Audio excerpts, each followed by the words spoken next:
Hi everybody, welcome back to my studio. Stella here. I was actually not going to do this video, but I ended up receiving a lot of messages privately and publicly on my YouTube and Instagram asking me why am I not on Wayfair anymore. So yeah, you guessed it. So today's video is going to be about why I quit Wayfair after 6 months. There are many reasons why, but for today, I'm going to focus on the top 4 reasons why I quit Wayfair. And if you guys have no idea when I joined, what happened to that, there's actually a video up here that you can click on. So this is kind of like part 1, why I joined Wayfair. Now it's part 2, why I quit Wayfair. If you yourself are thinking about joining Wayfair, I will highly recommend you to watch this video first before you putting all that effort, spend all that money. Just watch this video. I'm not saying it's not worth doing, but I would like you to actually listen to the reasons why I quit to decide if this is the right thing for you and your artistic career. So the very first reason, and probably the most important reason why I quit, is I found out that I cannot brand myself on Wayfair. So what do I mean by that? Are you aware that you can't really write your name? Let's say for me, it's Art by Stella Chan, that's my brand. I am not allowed to write my name Stella Chan or Art by Stella Chan anywhere as I upload my product. It doesn't matter if I put it in the title of my product or somewhere in the description part of the product, they will actually delete it on the back end. So this is not something like open up a Shopify website or you upload your product on Etsy, whatever you write, they don't care. You know, they post it, they publish it as is, and then you can go in on the back end and edit it. No, that's not how Wayfair works. In fact, with Wayfair, you need to submit every single product and every single edit to the Wayfair team. And on the back end, they will take out anything that they don't see fit. So next thing I know, my name was taken off. Even the title of my artwork was taken off repeatedly. And then it got to a point where I was kind of playing a cat and mouse game. I tried to put it differently, or I tried to add it to a super run-on sentence on my product description. No, someone was actually there reading through it, and they will take it off, and as they did with me. What they did was they kind of also made me sign a consent form, which is part of the vendor agreement that you have to sign when they first take you on board, that you agree to be grouped as they see fit under one of their many private labels. So what do I mean by that? I mean, they have private labels of various names. So they will literally say your artwork, let's say a abstract watercolor of a bold flower. I'm just making this up. Let's say you didn't name your flower as such, but they change it to this name, and they'll group it under a totally different private label name and sell it as though it's part of the studio versus that studio. And that's the reason why, like, even when I recommended my own customers to my Wayfair page, by the way, you don't even get a Wayfair page. You get individual links of product. They couldn't find me unless I sent the individual link of the product. They couldn't find me by my name. They couldn't find me by my artwork. So to me, that's a huge no-no right off the bat. So in case you never heard of the term private label, it basically means that it is the internal brand label founded by Wayfair. And from my own understanding, my fashion background, private label can be grouped by different prices, certain look, you know, maybe a private label sells specifically to offices because the price is at a certain range. And other private label is more for junior, young looking type of art or art prints. Anyway, all that being said, when you are first brought on board as a vendor, part of their agreement is that you agree for Wayfair to group you however they see fit under a very specific private label. Now here's multiple catches to that. Catch number 1, I never know which private label I'll be grouped to until my artwork is submitted for publishing. And then I found out, oh, I'm under a certain studio. And wherever they group you to will also affect how your retail price will be. And then I will actually come back to this later on in another reason that I will be giving. Not only I don't know where I'll be grouped to, which will be affecting my retail price, but I also don't have a main page at this point because every single product will be grouped to completely different private label groups, and it generates its own product link. And next thing I know, I have 10 products on Wayfair. I have 10 separate product links, but no centralized page where I can show my friends or I can show my families or my existing clients. So it got to a point where literally I had to advertise link by link to people so that they know, oh, these artworks are by Stella Chen, because my name is not on it. I'm under a completely different private label per product. One artwork is under the studio, the other artwork is under another studio. It got to a point where even I myself get very confused. So I can't really promote myself. Okay, reason number 2, let's just following the same line of logic. I have absolutely no control over the retail price. They said, you heard that right, I do not have the power to set my retail price. In the contract that you signed, they will tell you that you set the wholesale, they set the retail. So in my mind, I was thinking, oh, that's fair enough, because they understand market. What type of art will sell better at what price, more so than I do, because I don't know who their customers are. But what I didn't fully understand is on the back end, when you go in uploading your wholesale price, they actually don't follow the standard formula that most retailers and wholesalers follow. For instance, I come up with a wholesale of, let's say, $15 per print. Logically, you times that by 2, so you double it up to become the retail price, $30 they sell to their customers. No, that's not how it works. So I will actually share with you an email exchange I had with their customer service. Let's say I set the wholesale price of a particular artwork, like a watercolor print, at, let's say, 12 by 18 in size, and I set it at $15. I was expecting to see this being competitively set at $30. No. Next thing I know, this thing came out at $48.99. I knew right off the bat there is absolutely no way I can compete against other people, other brands, other artworks who are cheaper than my watercolor prints. And I don't understand this. So I wrote to them, and let me just pull up the actual email I received from them. And as you can read, they don't really give you, it's not a transparent process. They don't really give you a reason why they do this. In fact, all they can tell you is there are many factors they take into account of how to set their price, blah, blah, blah, blah, blah. I get it, but because it is not transparent, I can't even rebuke this because I don't know what variables they're working with and that are working against me to even write them a logically stated email telling them, please don't do this to me. I can't pick this apart when they don't tell me what variables are at play. So as a result, all the artworks I uploaded thinking that I was pricing myself competitively, only one came out to be okay. Everything else was more expensive than what I was expecting them to kind of mark it up to. So at this point, I was kind of ready to just scram.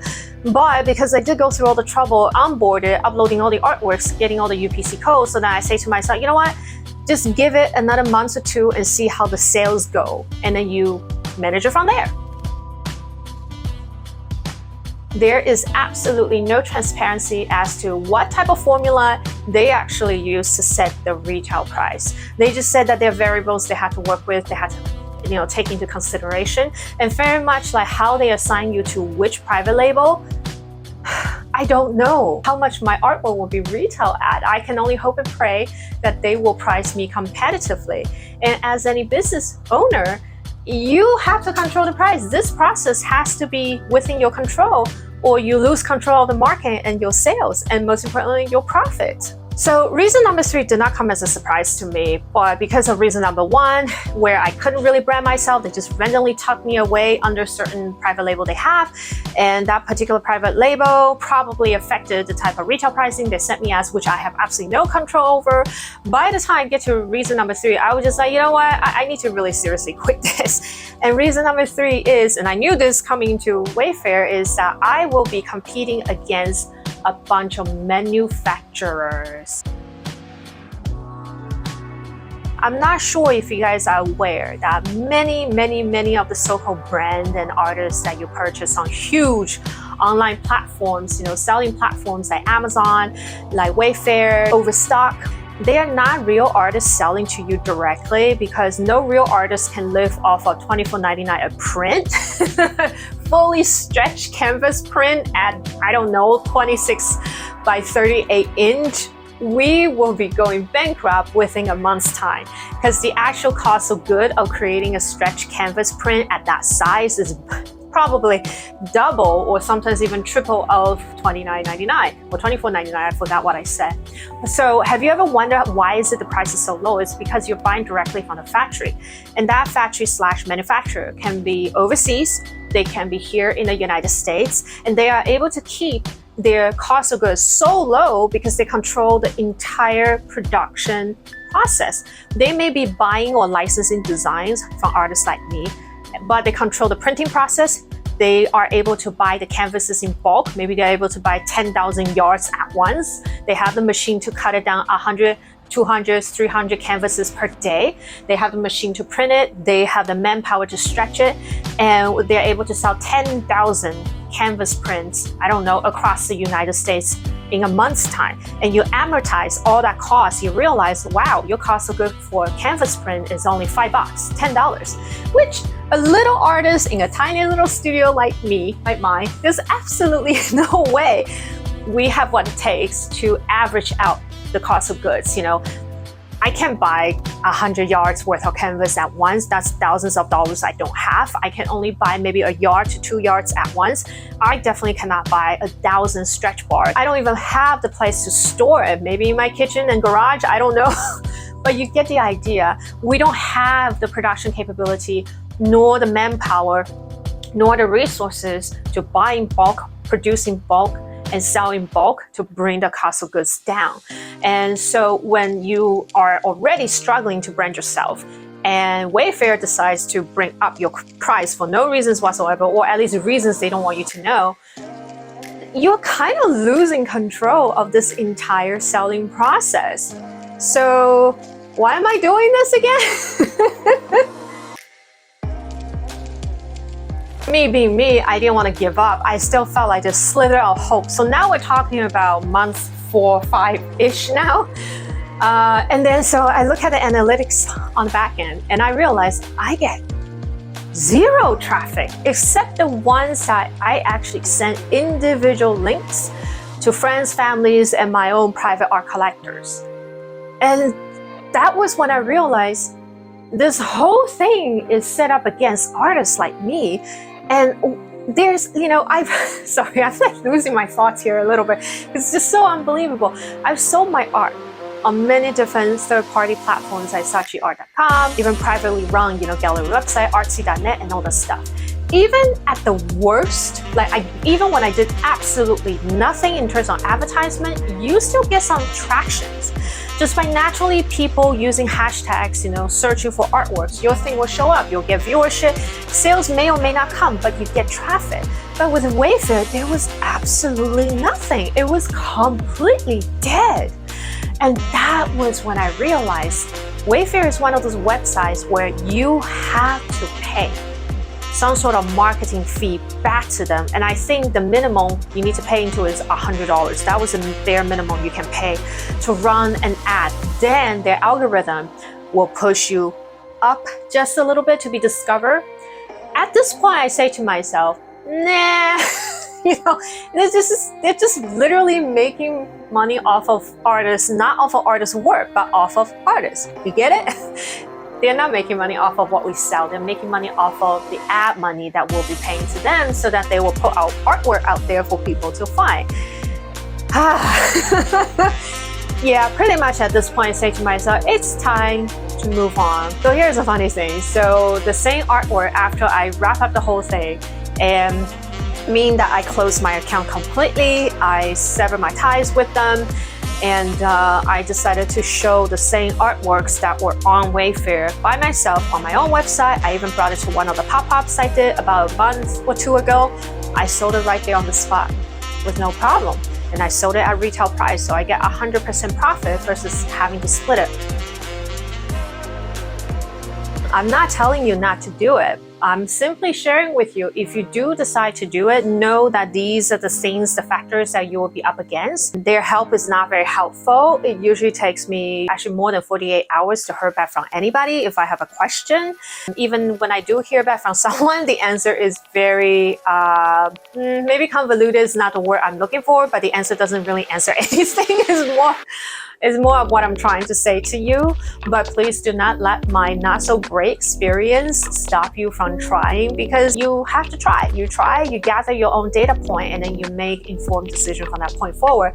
So just to summarize and wrap this whole thing up, there are 4 reasons why I decided not to do it. Reason number 1, there is no way of branding yourself. Number 2 is you can't really set the retail price the way you want to. To me, that's a really big no-no, because it kind of ruins my own pricing strategy a little bit. You should always be able to control your price, and the fact that they're not able to give me a satisfactory answer as to why this whole thing is not even transparent, what variables are in play, why they jack everything up so much, forget it. I couldn't help but to wonder, they probably jacked me up because I was new. And then they're trying to make me becoming a support for all the other artists and all the other manufacturers that have been selling for a long time look better than me. I don't know. That might just be me being a little bit petty here, so you can just totally ignore that.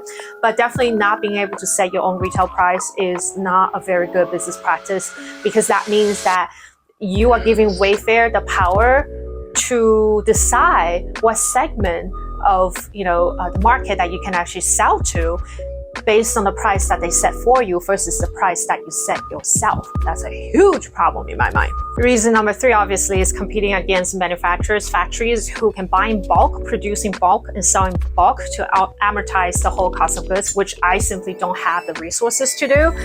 And it also occurred to me that I'm already represented and I have a licensing partnership with quite a few companies here in the United States, and they're the ones who can do wholesale and retail for me. So why am I doing this myself, right? Duh. But you don't know what you don't know, so now I know, so I decided to step away. That's it, guys. That's all the reasons why I am not doing Wayfair. But again, I keep repeating this. You have to try it out yourself, collect your own data point to decide if this is right for you or not. Maybe you don't care about the self-branding. Maybe you do own your own production process. Maybe you are able to keep your cost of goods low enough to compete against manufacturers. Then go for it. I mean, don't let me stop you here. And definitely do share with me how it goes. And then if you have any interesting stories about Wayfair, also do share with me. I'm trying to make my YouTube a community for artists that we can come together and really just discuss and help each other out. So until next time, ciao. As I'm talking, I realized there are 2 more reasons why I decided to quit Wayfair. They're a little bit minor than the other 4, but they still annoy me just as much. Annoying reason number 1 is that you can't just publish live whatever product listing you have just uploaded and written. Like I said, they actually have to be approved by the Wayfair internal team. So whatever you upload on your part, you literally have to wait a while for them to actually run through it, probably using AI, picking out things that they feel like is not right to be posted, like for instance my name or my product name for whatever reason, and then they take it off. So this is actually not a very intuitive process, because there's always a bit of a delay. And as a result of the delay, sometimes I didn't even know if the changes I made didn't show up. It's because it was taken out by the Wayfair internal team, or because I somehow didn't save it, and it happened to me numerous times in the past. The second annoying reason why I decided to part ways with Wayfair is that their backend quantity tracking is totally not intuitive or automatic. Every single day I will receive an email telling me that I need to confirm my quantity, and I was like, are you kidding me? It's like nothing got sold. I can see it on my sales data, my sales deck.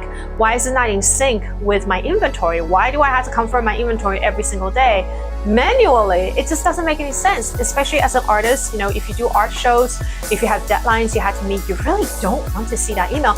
And they will keep emailing you until you log in, manually confirm it, adjust the numbers to match whatever is happening on your sales end.